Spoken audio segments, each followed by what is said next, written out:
Hey everybody, and welcome back to our channel. In today's video, we are going to show you how to add a field here in Airtable. Let's begin.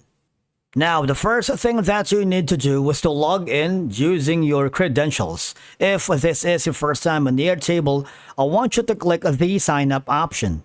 And from here, just follow the on-screen instructions and you're good to go. Adding a field in Airtable is a straightforward process that allows you to customize the types of data stored in each table. Once you are logged into your account, open your Airtable base. So navigate to the base and the specific table where you want to add a new field. If you don't have already, just click on the Create Account button. You can build an app with AI or start from scratch, wherein you can build your ideal workflow starting with a blank table.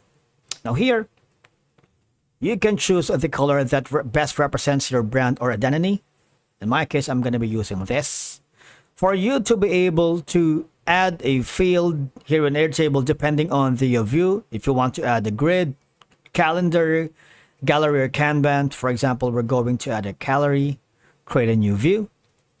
So that's that.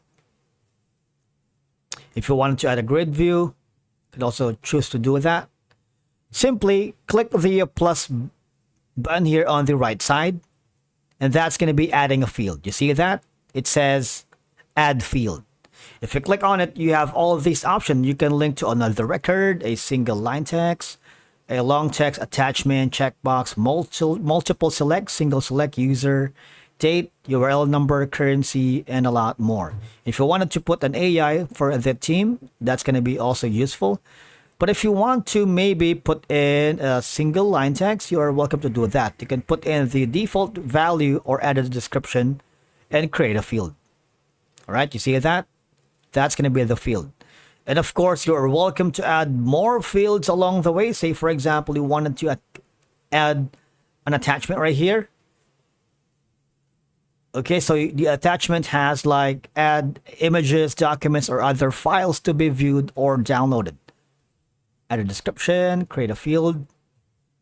This is going to be the attachment, right? You can drop your files in if you want. Say, for example, a local file. All right, so in that, click on upload file. And basically, that's how you add a field in Airtable. Because the next field will appear as a column in your Airtable, you can start entering data in it. This flexibility allows you to tailor Airtable to fit the needs of your project, whether you're tracking tasks, inventory, contacts, or anything else. Of course, you can simply copy that on the bottom if you wanted. And that's it for today's video. Thank you so much for watching. We will see you again in the next one.